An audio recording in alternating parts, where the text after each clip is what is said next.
Macron in Rome to secure Italy's support for the coalition of the willing. Moscow threatens to call off talks in Istanbul in response to Operation Spiderweb, and how Russia appears to be stalling for time again to create diplomatic show. The latest news next. The French president is visiting Italy today to ensure that Paris and Rome can move forward together, particularly on the Ukrainian issue, and Zelenskyy advisor stated. For the French, Italy is an important partner, one that must contribute to the security guarantees for Ukraine provided by European nations following the signing of hypothetical peace agreement between Kiev and Moscow, guarantees that could even include the deployment of troops on Ukrainian soil. A working meeting and dinner will give Emmanuel Macron a chance to mend ties that have strained in recent months. Giorgia Meloni made only a brief appearance at the coalition of the willing meeting held in Paris at the end of last March. She also chose not to join a call on Ukraine during the European Political Community Summit in Tirana on the 16th of May and refused to commit to any initiative without the approval of the United States. Giorgia Meloni must above all be careful not to alienate her public opinion, which is deeply pacifist, by promising that no Italian soldier will set foot on Ukrainian soil, sociologist Mark Lazar told Euroactive. Emmanuel Macron and Giorgia Meloni are also expected to discuss the situation in Libya, migration, the war in Gaza, the crisis in the European car industry, and the challenges facing the steel sector, the Zelenskyy added. Rustem Umerov, the head of the Ukrainian delegation at the latest round of peace talks in Istanbul, has stated that the Russian Federation appears once again to be stalling for time, as it only presented its memorandum at the meeting, reported by Umerov on Facebook. Our documents were submitted in advance.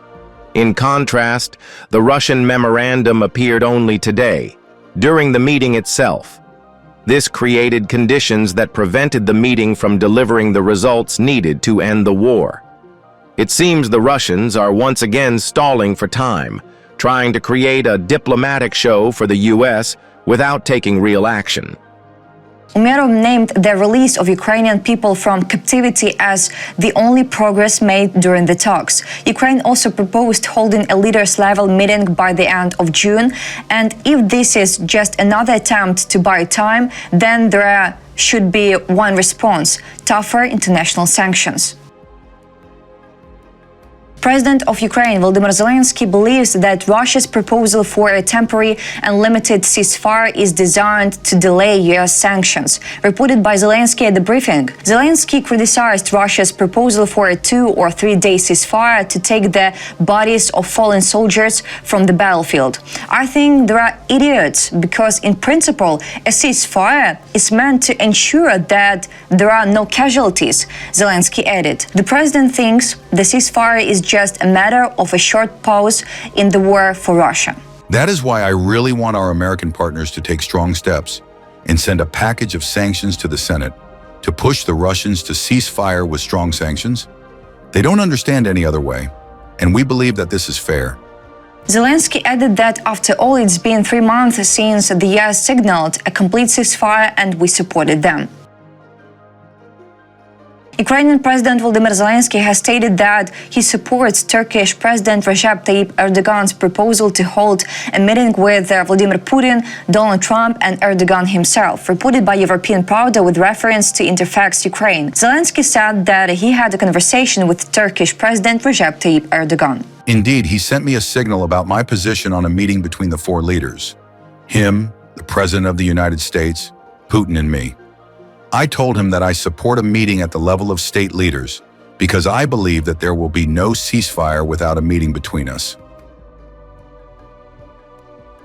White House spokeswoman Caroline Leavitt has confirmed that US President Donald Trump has not ruled out taking part in a potential meeting between the leaders of Ukraine and Russia to end Russia's war of aggression, reported by Caroline Leavitt during a press briefing at the White House on Monday. Leavitt recalled Trump saying that he is open to participating in a meeting between Zelenskyy and Putin if it comes to that, but he wants both leaders and both sides to come to the table. And we saw them do that today at President Trump's request, Levitt added. The White House spokeswoman repeated that the U.S. administration is in favor of ending the war as soon as possible. Too many people have died, and the president wants this war to end at the negotiating table. And he has made that clear to both leaders, both publicly and privately. The Russian delegation has threatened to call off the negotiations in Istanbul in response to the Ukrainian Security Services operation Spiderweb, which resulted in the destruction of 41 Russian aircraft on the 1st of June, reported by an Ukrainska Pravda source in the Ministry of Defense familiar with the course of the negotiations. The source said that the talks are progressing, but Moscow is deliberately focusing on minor issues to delay the process. There is definitely progress in the negotiations, Ukrainska Pravda. But the secondary nature of the issues that Russia wants to discuss indicates that they are deliberately delaying and looking for any mechanisms to do that in the course of the negotiations. Additionally, the source noted that the recent Operation Spiderweb conducted by the Security Service of Ukraine, which targeted 41 Russian military aircraft, including strategic bombers and an A-50, has also affected the course of the talks. Quote, the Russian side clearly stated that there is a risk of disruption of any negotiations and continuation of hostilities because of such steps, the source said. However, the source said Moscow has not changed its approach to its demands. The demands were the same as at the first meeting. First, withdrawal from the territory of 5 regions: Kursk, Luhansk, Donetsk, Zaporizhia and Kherson. Only then is a ceasefire possible. The source also confirmed that Vladimir Medinsky remains the main representative of the Russian delegation, as he has full authority and is in direct contact with Russian dictator Vladimir Putin. The position of the Russian side was as unwavering as during the first round of talks. But this time, the Ukrainian side responded just as firmly. And this is the main difference. Ukraine's first deputy foreign minister, Serhiy Kislitsia, was one of those who outlined all of the Russian positions with which our side, Ukraine, disagreed.